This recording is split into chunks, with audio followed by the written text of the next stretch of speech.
सखी सैया तो खूब ही कमाते हैं, महंगाई डायन खाए जा। महंगाई एक तो बढ़ती जा रही है और उसपे से सारी टेलीकॉम कंपनी, जैसे कि बड़ी टेलीकॉम कंपनी है जियो, एयरटेल और वीआई, ये जो तीन कंपनी है बड़ी, उसने अपने जो रिचार्ज प्लान है उसका प्राइस हाई कर दिया है। और यहाँ पे मुझे लग रहा है कि ये जितनी भी टेलीकॉम कंपनी है, इन्होंने जितना भी इलेक्टोरल बॉन्ड में पॉलिटिकल पार्टीज को चंदा दिया था, वो सारा चंदा अब पब्लिक से वसूलने की ये लोग तैयारी कर रहे हैं। इलेक्शन तक ऐसी कोई न्यूज भी नहीं थी कि ये टेलीकॉम कंपनी अपना जो रिचार्ज का प्लान है वो बढ़ाने वाली, लेकिन इलेक्शन जैसे ही खत्म हुआ, रिजल्ट आ गए, इन लोग ने अपना प्लान बढ़ा दिया और रिचार्ज का प्लान आज बढ़ गया है। ये जितनी भी टेलीकॉम कंपनीज है, ये बहुत ही अच्छे से जानती है कि जो रोजमर्रा की जिंदगी है उसमें जैसा खाना जरूरी है, वैसे ही कॉलिंग और इंटरनेट की सर्विसेज भी बहुत ही जरूरी है। इसीलिए आज सबको याद आ रही है बीएसएनएल कंपनी की। बीएसएनएल एक गवर्नमेंट कंपनी है जो कि गवर्नमेंट के अंडर आती है, और सबने सुना होगा एक बहुत ही फेमस घोटाला हुआ था, वो था 2G घोटाला। वो 2G स्पेक्ट्रम घोटाला था, जिसमें ए राजा का नाम आया था, जो कि तब टेलीकॉम मिनिस्टर थे और आज भी वो डीएमके पार्टी के नेता है। और हर जगह ये 2G घोटाले की न्यूज फैल चुकी थी। बीएसएनएल की शुरुआत सन 2000 में, उसके बाद आप देखोगे तो बीएसएनएल ने गवर्नमेंट को हजारों करोड़ का फायदा करके दिया। वापस मैं कह रहा हूँ, बीएसएनएल एक गवर्नमेंट कंपनी है। मैक्सिमम गवर्नमेंट कंपनीज जो होती है वो लॉस में ही चलती है, लेकिन बीएसएनएल एक ऐसी कंपनी थी जो कि हजारों करोड़ों का प्रॉफिट गवर्नमेंट को बना के देती थी। अब इसके पीछे का रीजन क्या है? तो इसके पीछे का सबसे बड़ा रीजन है, वो है बीएसएनएल ने वहां पे जाके टावर डाले जहां पे कोई जाना नहीं चाहता। मतलब वहां पे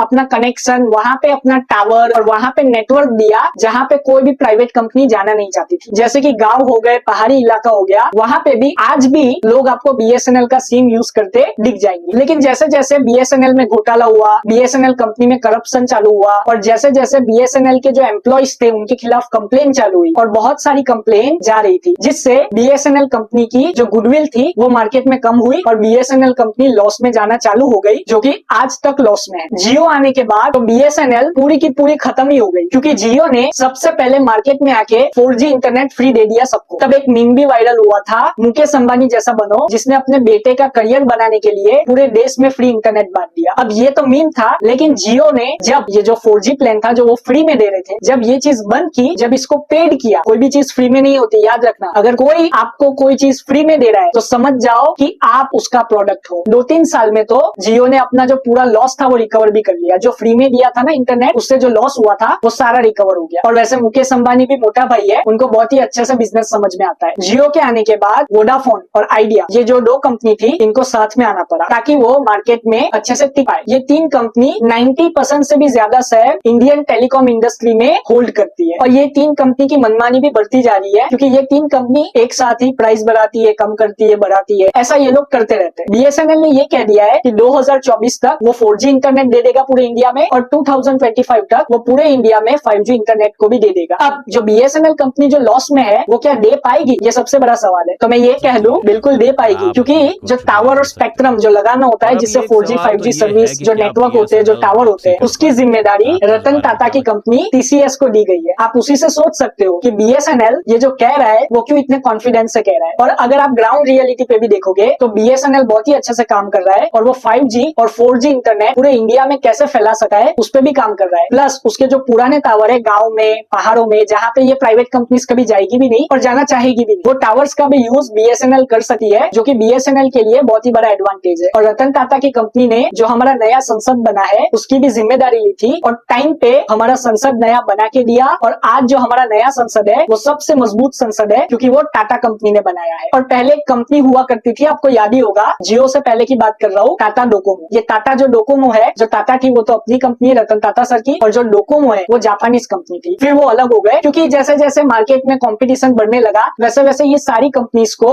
बंद होना पड़ा, क्योंकि ये सारी कंपनीज लॉस में जा रही थी। हम तो यही आशा करेंगे जितना जल्दी हो सके उतना जल्दी बीएसएनएल रिवाइव हो, क्योंकि ये जो कंपनीज है प्राइवेट, इनकी मोनोपोली मार्केट में कम हो जाए। अगर बीएसएनएल प्राइवेट टेलीकॉम कंपनी से 30 to 40% कम में भी अगर अपनी सर्विस प्रोवाइड करेगी, तो भी ये प्राइवेट जो कंपनीज है इनको अपने रिचार्ज के प्राइस कम करने ही पड़ेंगे। मैं रतन टाटा जी की कंपनी टीसीएस को बेस्ट ऑफ लक कहूंगा, ताकि वो जल्द से जल्द बीएसएनएल को बाउंस बैक करा पाए इंडियन मार्केट में। जय हिंद।